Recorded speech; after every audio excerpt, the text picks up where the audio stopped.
السلام علیکم ورحمۃ اللہ وبرکاتہ۔ بسم اللہ الرحمن الرحیم۔ یہ صبح کا پیغام ہے اور میں سید سعدی قاسمی اس وقت آپ کے روبرو ہوں۔ امید کرتا ہوں آپ سبھی حضرات بخیر ہوں گے، خوشیوں کے ساتھ ہوں گے۔ اللہ ہم سب کو عافیت کے ساتھ رکھے۔ خوشیوں کی بات چلی ہے تو میں ایک عجیب و غریب بات آپ کی خدمت میں پیش کر رہا ہوں کہ جس بات کو میں روز صبح کہتا ہوں، اللہ آپ کو خوشیوں کے ساتھ رکھے، جہاں آپ رہیں خوشیوں کے ساتھ رہیں۔ یقین جانیے دنیا آج اسی خوشی کی تلاش میں حیران اور سرگرداں ہے۔ میں بات حقیقی اور سچی خوشی کی کر رہا ہوں۔ یوں لوگوں کے سامنے تو بہت سے لوگ مسکرا دیا کرتے ہیں، لوگوں کے سامنے بہت سے لوگ ہنس دیا کرتے ہیں۔ میں اس خوشی کی بات آپ کے سامنے نہیں کر رہا ہوں۔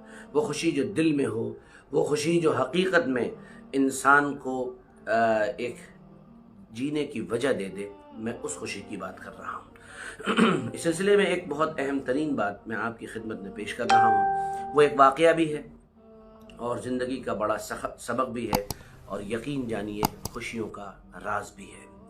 ایک آدمی تھا، وہ بہت غمگین رہا کرتا تھا، ہر وقت بہت پریشان رہا کرتا تھا، اور بس یوں سمجھ لیجئے کہ اسی سے ملتی جلتی ایک بات میرے ساتھ بھی پیش آئی ہے۔ ابھی میں یہ واقعہ پورا کرتا ہوں، پھر آپ کو وہ والی بات بھی انشاءاللہ بتاؤں گا۔ تو بہت پریشان رہتا تھا، اکثر و بیشتر تکلیف میں رہتا تھا، اور اس کی تکلیف اس طرح کی تھی کہ وہ اس تکلیف کو لوگوں کے سامنے بیان کرتا تھا۔ ایک دن ایک بزرگ سے اس کی ملاقات ہوئی تو اس نے وہاں اپنی تکلیف اور اپنی پریشانی، بلکہ پریشانیوں کا جو انبار تھا وہ ان کے سامنے پیش کر دیا، اور کہا میرے ساتھ یہ پریشانی ہے، یہ پریشانی ہے اور یہ پریشانی ہے۔ ان بزرگ نے بہت سنجیدگی سے اس کی بات سنی، بہت خاموشی سے اس کی بات سنی، اور خاموشی سے اس کی بات سن کر یہ کہا، اچھا یہ بتاؤ تمہاری سب سے بڑی پریشانی کیا ہے؟ وہ کہنے لگا، میری سب سے بڑی پریشانی میرا گھر ہے، اور میرا وہ گھر ہے جو بہت چھوٹا سا ہے اور جو مجھے ہر وقت پریشان کیے رکھتا ہے۔ بہت خاموشی کے ساتھ انہوں نے اس بات کو سنا، اور پھر اس کے بعد یہ کہا کہ اور تمہارے پاس کچھ ہے؟ وہ کہنے لگا، ہاں میرے پاس میری 10 بھیڑیں ہیں، میں ان کو چراتا ہوں، وہ میرے گھر کے باہر بندھی رہتی ہیں۔ ان بزرگ نے اس سے کہا کہ اچھا ایک کام کرو، تم ایک چھوٹا سا کام میرے کہنے سے کرو، اور یہ کام 10 دن کرو۔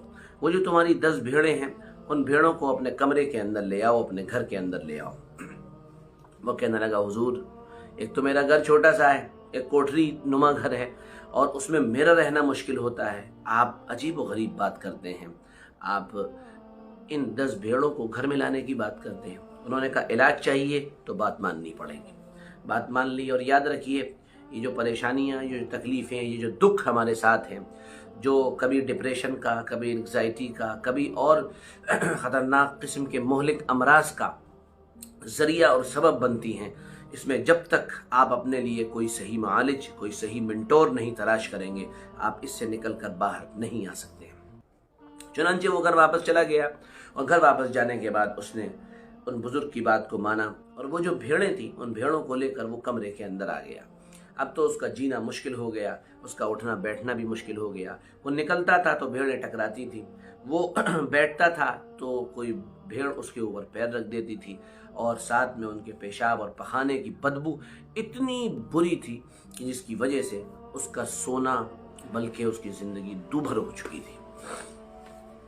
10 دن اللہ اللہ کر کے اس نے گزارے، اور پھر وہ ان بزرگ کے پاس پہنچا اور کہنے لگے، حضرت میں آپ کے پاس علاج کے لیے آیا تھا، اپنے دکھ درد اور تکلیفوں کے کا کوئی مداوع ڈھونڈنے آیا تھا، آپ نے تو مجھے اور تکلیف میں ڈال دیا۔ ان بزرگ نے کہا، اچھا ایک کام کرو، اب بس اب تمہیں دوسرا کام یہ کرنا ہے، جاؤ اور ان بھیڑوں کو گھر سے نکال دو۔ چنانچہ وہ خاموشی کے ساتھ گیا، اور جا کر اس نے ان بھیڑوں کو گھر سے باہر نکالا، اور جہاں وہ پہلے بندھی تھی ان کو لے جا کر وہاں باندھ دیا۔ تھوڑے ہی دن کے بعد اس آدمی کو، جس کو اپنا یہ کمرہ کوٹری دکھائی دیتا تھا، اسی کو اپنا یہ کمرہ بہت شاندار اچھا لگنے لگا، بہت خوبصورت لگنے لگا، بڑا پیارا لگنے لگا، اور وہ ایک دن خوشی کے ساتھ اپنے ان بزرگ کی خدمت میں، ان مرشد و پیر کی خدمت میں آیا، اور آ کر کہنے لگا، حضرت اللہ آپ کو جزائے خیر دے، میرے گھر کا مسئلہ مکمل طور پہ حل ہو گیا ہے، اور میں آپ کے دیے ہوئے اس نسخے سے مکمل شفا یاب ہو چکا ہوں۔ دوستو ہوتا یہی ہے،